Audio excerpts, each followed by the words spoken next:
আসসালামু আলাইকুম। মুনশিয়ানা হোমিওপ্যাথির পক্ষ থেকে আপনাদের সবাইকে স্বাগত জানাচ্ছি। আজকে যে কেস হিস্ট্রি শেয়ার করব এটি একজন চক্ষু রোগীর পাওয়ারের সমস্যা নিয়ে। কেস হিস্ট্রিটি লিখেছেন হোমিওপ্যাথিক পারাবার মেটেরিয়া মেডিকা গ্রন্থের লেখক ডাক্তার আব্দুস সামাদ খান। وَإِذَا مَرِضْتُ فَهُوَ يَشْفِينِ। আর আমি যখন রোগাক্রান্ত হই তখন তিনি আমাকে রোগ মুক্ত করেন। 1990 সালের জুলাই মাসে উত্তর 24 পরগনা থেকে একটি শিশু রোগীকে নিয়ে তার পিতা আমার চেম্বারে আসেন। রোগীর নাম সমীরণ সরকার, ছোট্ট ছেলে, বয়স মাত্র 8 বছর। তার সমস্যা ছিল দৃষ্টিশক্তি দ্রুত হ্রাস পাচ্ছিল।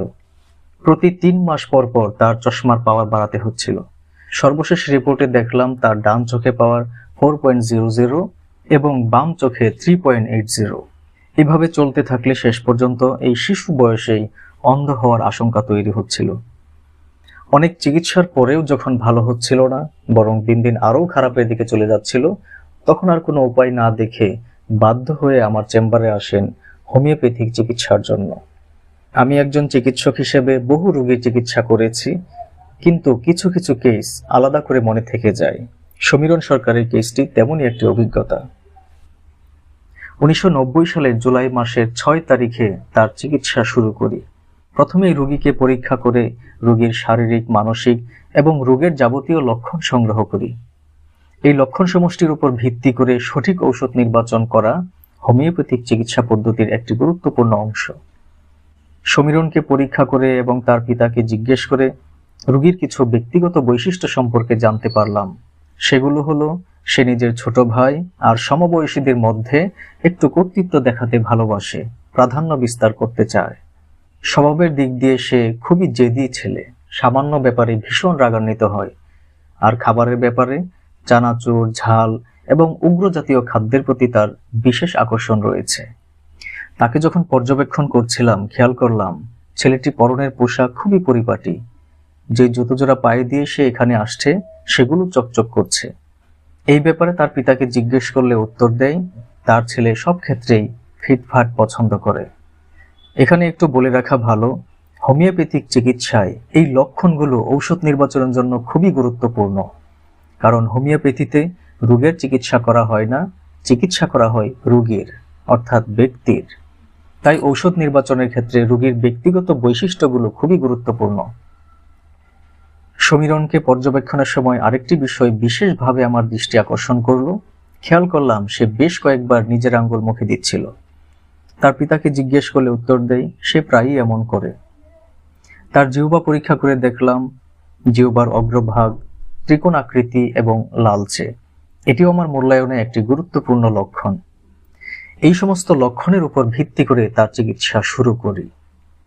সমীরণের যাবতীয় লক্ষণের উপর তীক্ষ্ণ দৃষ্টি দিয়ে ঔষধ নির্বাচন করলাম নাক্স ভূমিকা। 1990 সালের জুলাই মাসের 6 তারিখে এই নাক্স ভূমিকার 1000 শক্তির 2 ডোজ প্রয়োগ করলাম এবং পরবর্তী প্রতিক্রিয়া পর্যবেক্ষণের জন্য কিছুদিন অপেক্ষা করলাম। 2 মাস পর সেপ্টেম্বর মাসের 9 তারিখে তারা আসলো আমার চেম্বারে। রোগীর অবস্থা আগের চেয়ে অনেকটাই ভালোর দিকে। তাই পুনরায় একই ওষুধ দিলাম, কিন্তু এবার ঔষধের পাওয়ার বাড়িয়ে দিলাম। এবার 10,000 শক্তির 2 ডোজ সেবন করতে দিলাম। এর প্রতিক্রিয়া পর্যবেক্ষণের জন্য আরও কিছুদিন অপেক্ষা করলাম। প্রায় 1.5 মাস পর তারা যখন আমার চেম্বারে আসলো, কিছু লক্ষণে পরিবর্তন দেখলাম।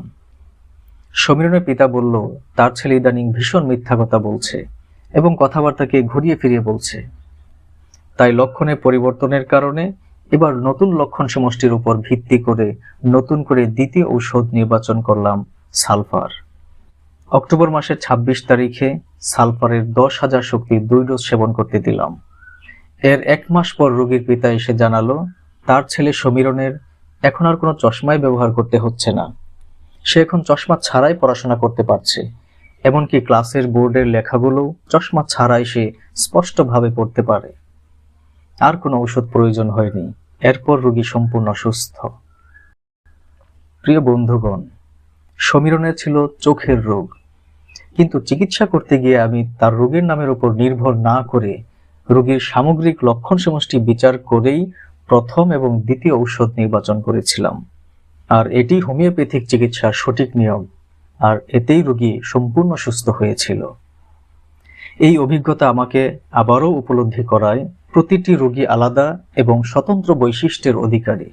তার চিকিৎসাও হওয়া উচিত তার নিজস্ব বৈশিষ্ট্য অনুযায়ী, রোগের নাম যাই হোক না কেন। আর বিশুদ্ধ হোমিওপ্যাথিতে ঠিক এভাবেই চিকিৎসা করা হয়।